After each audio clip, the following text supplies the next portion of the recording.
Hello viewers, welcome to the first section of the course, Exploratory Data Analysis with Automobile Data. In this section we'll learn to use basic statistics to know properties of a single and multiple variables. We'll also learn to calculate correlation and association between two or more variables. You'll be performing multivariate data analysis and applying statistical tests on data to conclude hypotheses. Now we move on to the first video of this section, Univariate Data Analysis. In this section we're going to use two datasets, diamonds.csv and cars93.csv, and then use describe function to get a better understanding of the data description. Finally, we'll use skewness and box plot to understand the shape of a distribution for a variable. To generate univariate statistics about a dataset, we have to follow two approaches, one for continuous variables and the other for discrete and categorical variables. Univariate statistics for continuous variables include numerical measures such as averages, mean, variance, standard deviation, quantiles, median, quartiles, and so on. The mean represents each and every point in the dataset.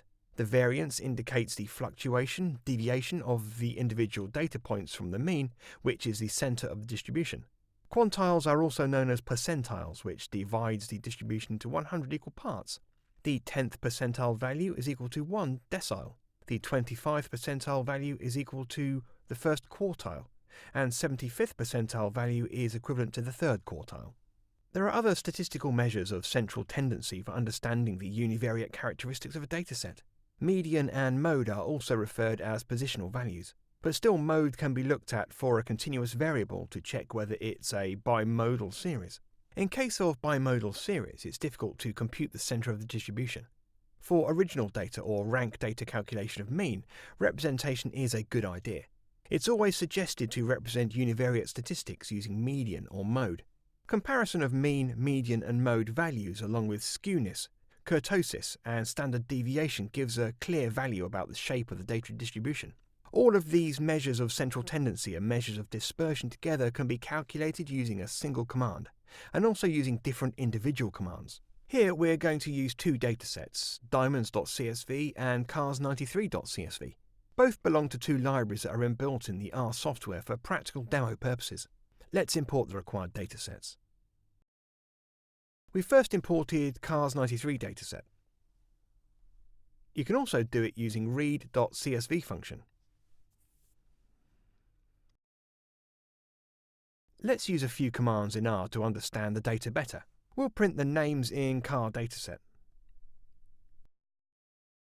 As you can see, the cars93.csv dataset has 28 variables and 93 observations. The variable type can be printed using the str function.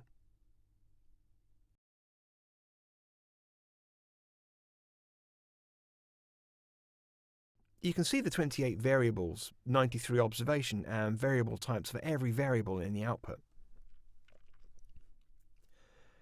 Calculating the univariate statistics for a few continuous variables like price, mpg.city and mpg.highway, and discrete variables like type, airbags and manual transmission available can be displayed here.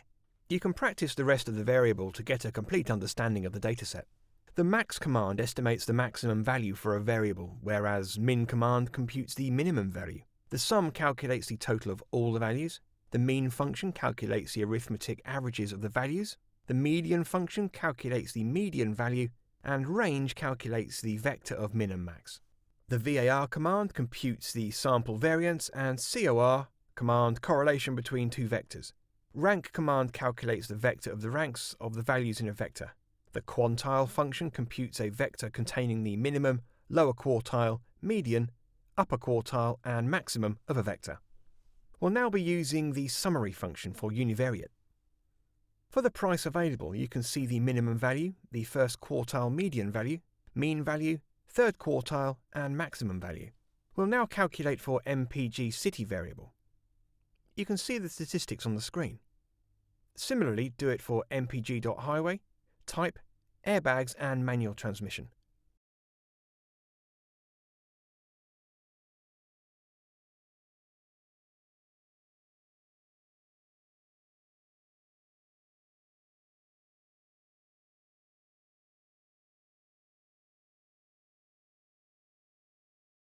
We'll take a look at the output of summary function of dataframe.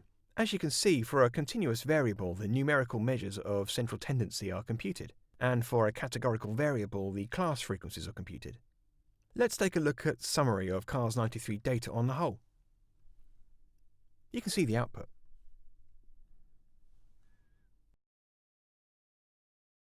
The summary command for continuous variables such as RPM, horsepower, and so on shows the minimum, first quartile, mean, median, third quartile, and maximum values. The univariate statistics for the categorical variable are car type, airbags, manual transmission availability, and so on, are represented as frequency tables. The class that has the highest frequency is considered to be the modal class. Similar summary statistics can be generated using functions such as 5num function and describe function, which provides more information than the summary function. Let's use 5num function for price variable, and you can observe that the same output is generated as summary function. We'll now use 5num for other variables too, and you can see we get the same output.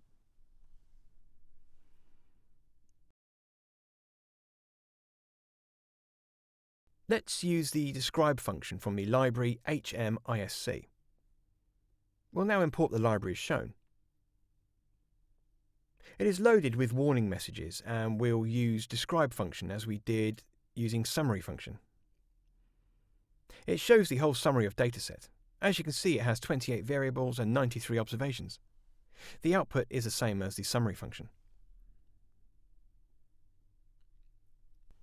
The univariate summary statistics can also be calculated using the apply function. The univariate statistics gives us an impression about the shape of the distribution. Now we'll create one variable for numeric data and another for categorical data.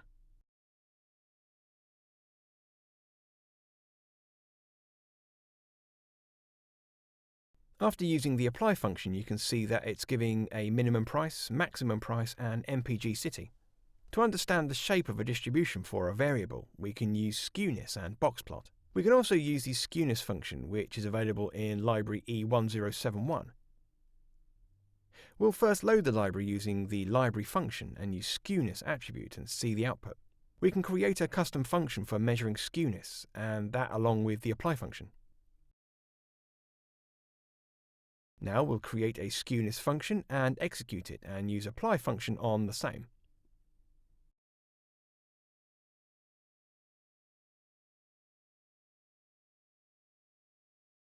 As you can see, the same output is generated. So, what is skewness? Skewness is known as a measure of symmetrical distribution, where the value of skewness indicates whether a distribution is positively skewed or negatively. When the value of skewness approaches 0 or is close to 0, it indicates that the distribution is symmetric and the mean, median, and mode are exactly the same. When the value of skewness is less than 0, it indicates the value of the mean is less than the mode. And this is because of availability of extreme values on the negative side of normal distribution. When the value of skewness is greater than 0, it indicates that the value of the mean is greater than the mode, and this is because the availability of extreme values on the right-hand side of the normal distribution. Since identification of outliers and their removal is very important, the measure of skewness helps in that direction. But that is not the only way to figure out outliers. There are other methods such as boxplot and other custom outlier detection formulas.